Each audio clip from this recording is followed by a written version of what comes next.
Alright, the first problem I'm having is these legs are, despite me blunting the edges, when they sit at an angle, there's a lot of pressure from the stove, which probably weighs around 100 pounds, on this single point. Well, 4 points, but it's still quite a bit of weight. While it hasn't punctured a hole yet in my silicone mat, I don't want it to. So I just bought some caps. These are threaded caps. I don't have any threads to put them on. I'm just going to weld these on, and that will help blunt these edges so they don't cut into that silicone mat.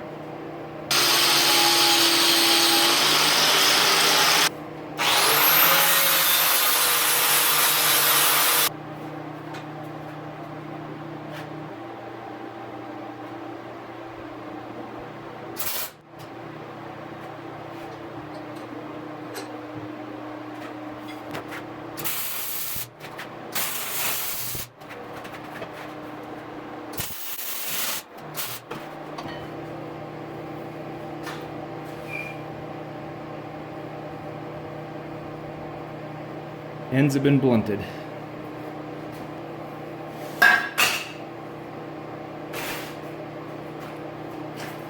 Alright, the second issue I've had is this is a heavier duty pipe that comes off of my stove instead of just the regular thin pipe, because I find it a little bit hard to control the heat sometimes, and I want it running a little warmer, so this basically can take the heat more than that thin pipe can. So my very first portion of the stack is this piece of pipe, which is great.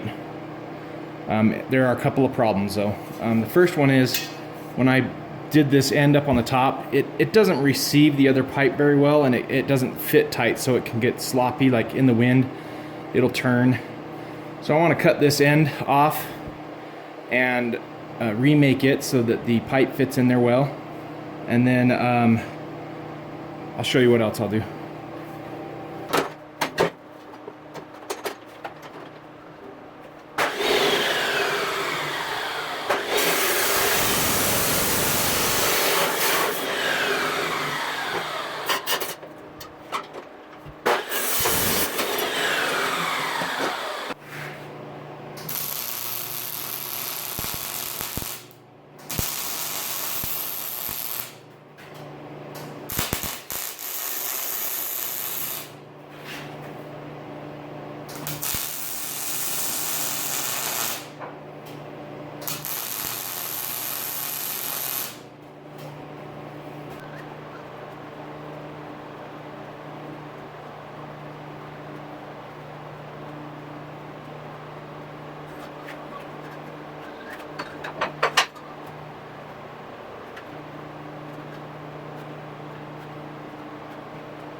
One thing I've discovered is I'm not really good at ring rolling, and this is my best ring that I've ever done, so that's not saying much.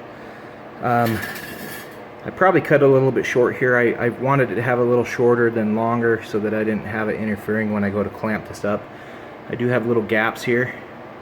What I'll do is I'll just clamp it and work my way around and weld it, and when that's done I'll do a test fit before I'll tack weld it before I do the actual weld up, just to make sure everything fits right.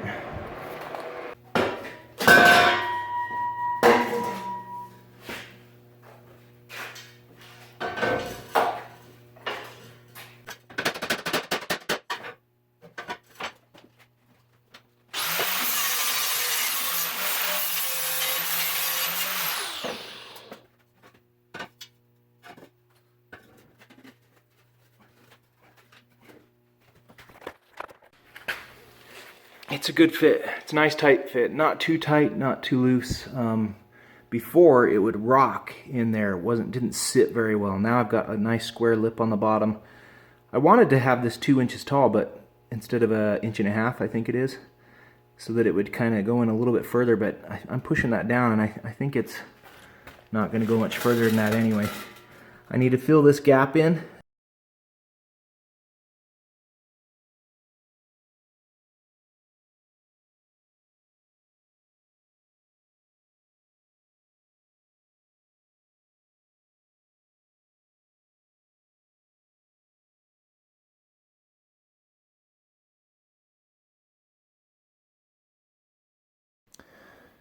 So I apologize for deleting the video on the damper fix. What was happening was, as the damper would sit inside of the actual stovepipe, I thought, let me show you how this rod goes in. I thought this rod was sitting like this, so when I turn this vertically, it was supposed to be holding it up wide open. But you notice that this bent part of the rod that is supposed to actually grab that is not holding in there as it ought to be. I don't know if this worked with heat or what, but it's not holding like it was. And so what would happen is this would back off just a little bit because of the spring tension here. This would slip, and it would go to a mostly closed position, probably like this, inside of the actual stovepipe. And so when I was trying to light my fires and stuff, I was smoking out my tent. It was really bothering me. Anyway, I figured out what was going on after the fact. And what was happening is that this little curved part of the shaft wasn't getting any bite into the damper itself. So what I ended up doing was putting this weld on the end right here, and that just kind of builds up, fills in this hole so it's not so big. What that basically enables me to do is when this goes in and I rotate this and rotate it back, this notch, or this bent part of the shaft or the rod here, sits right back against this, and it locks that, the bent part, right into this cradle, so that you can rotate this, and it doesn't slip like it was before. I had to weld it here and on the back side also, because at some point I broke it. This thing was coming off. I went to go buy a new one. The store doesn't carry them anymore locally, and I didn't want to spend the money on it, so I just came back and I welded it, and it seems to be holding fine. So for what it is, welding on cast iron and stuff, it ought to hold just fine, and if it doesn't, I've got a spare. So anyway, that's the actual fix. It's just a simple weld back there to keep this nestled in this cradle. Okay, so it rotates fine now. You can see though, before that metal was there to keep this from coming back, it would just come back too far, and I wouldn't be able to turn this. It was just a nightmare. So that was a nice simple fix. That was easier than I thought it was going to be. I was originally just going to weld this straight in here like this, but I didn't want to. I wanted to be able to take this out. I have a spare in case we ever burn that one up, but I think that'll work well. Didn't like any of the toggle clamp options that I was finding. They're not going to work as well. So went down to the hardware store, found these turnbuckles with an eye on one side and a hook on the other. I figure what I can do is weld a a little 1/4 inch bolt up here. That will hold that, and it'll be loose enough that I can pull it away from the stove. And some point out down here on the bottom, I can weld a nut. And I can basically just slide that on there and do the turnbuckle as tight as I want, and that will allow me to tighten this down as much as I want.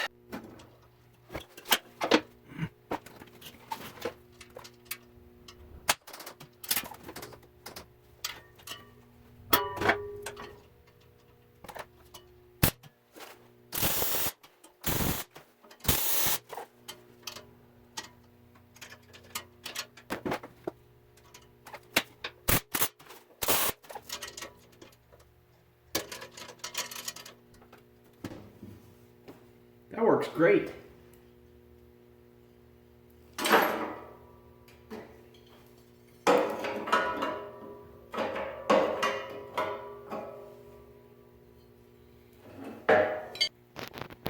Okay, here it is. I actually like these turnbuckles on here. I can tighten them as much as I want. As I did, I saw it cinching this down. And the biggest reason again for this is a little movement down here, like in this area, leads to a lot of movement at the top. And when I have like, I don't know, those are probably like close to 2 feet tall or something, and you have about 4 or 5 of them on at a time, you get it's sticking way out of the tent, then the wind can catch it and move it. And if I can keep this bottom stable, that will go a long way to preventing that from moving. But I also have ways to prevent this from moving. But I had problems with this rocking, and I think part of it was the way I constructed it. I just didn't, like I said, I'm not very good at rings. It rocked up here, it rocked down there. This takes care of that. This takes care of this. And then I have ways to anchor the top in high winds to prevent it from doing what it did last time. And if I wiggle this, the whole stove moves this time. Nice thing is I moved these out far enough so I could turn the turnbuckles and not have to worry about, you know, running into the pipe. It does have a couple of obnoxious nuts right on the top, but that's all right. And then all I have to do is loosen this, and without even having to trim the hook on this, it slides in and out, just barely. So that works out really well. And then I can just tighten it down, and I won't be having to mess with this when it's hot. If I do, I'll just use gloves, but I can crank that down really tight. And this thing is solid.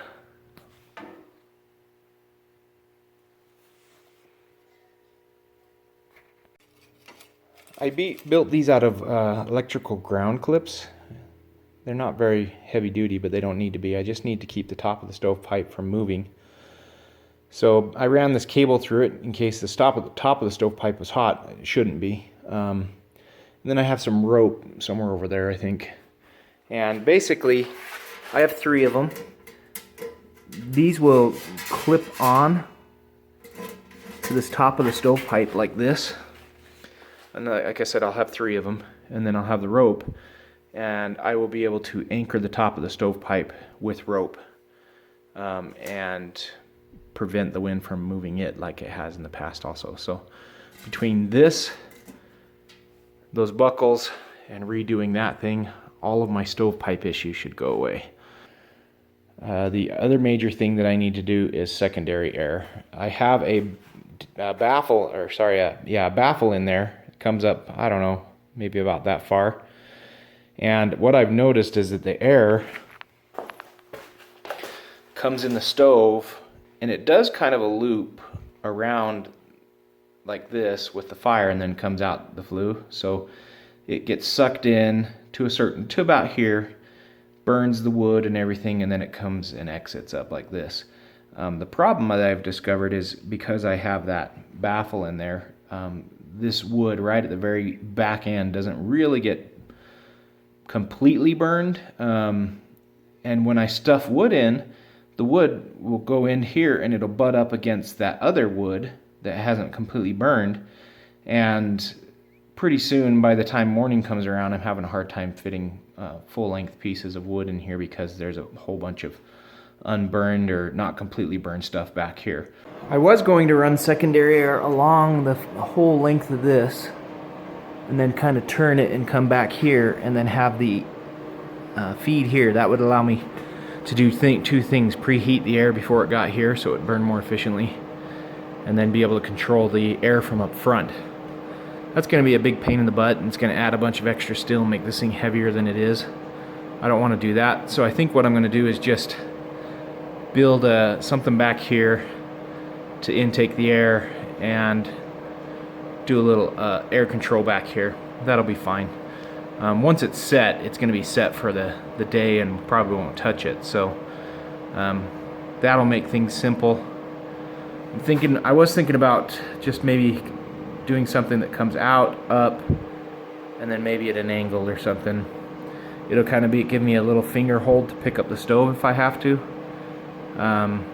And should be easier to complete.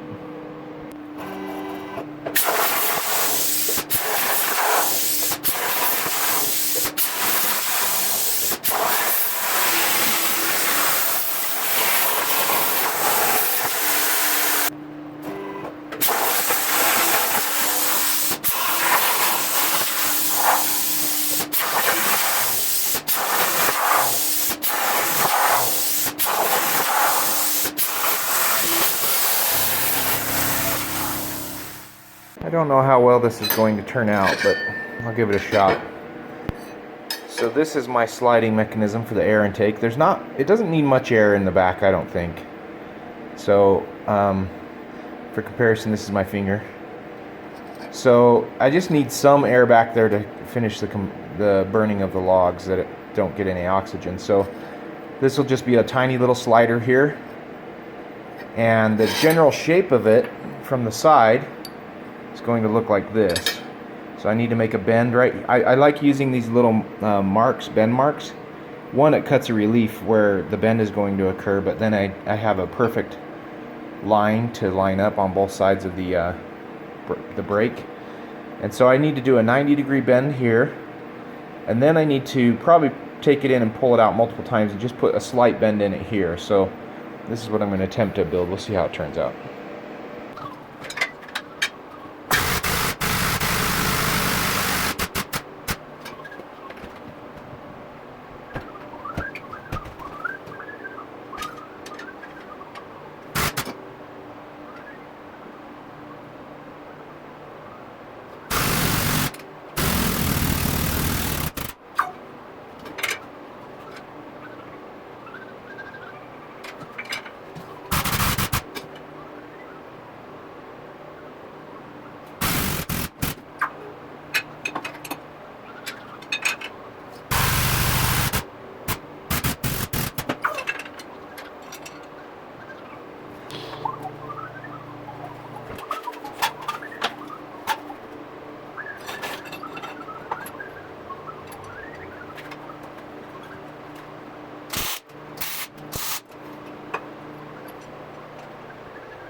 Sometimes I forget to put the camera back in frame.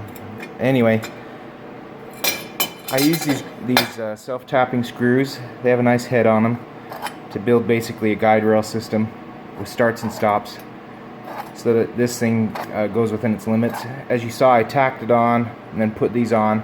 It was a little tight after that, so I just took the grinder to the edge of this and shrunk it down just a teeny bit. It's a great fit now. I just need to weld a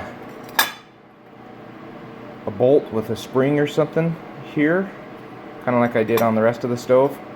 And then, oh, I forgot to tell you, I just welded these as soon as I got them set where I wanted.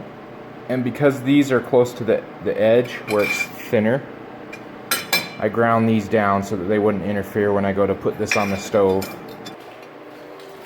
So that line is where my grill is. I plan on mounting this somewhere in about this range, so it's not too intrusive. And the only thing I need to do now is I need to drill the holes in here so that my air can go in the back. And if this is ever a problem, I can always plug those holes back up and grind that piece off.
Here are my welds.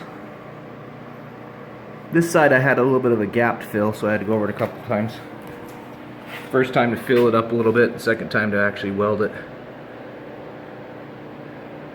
Now I just need to weld the bolt on there with the spring.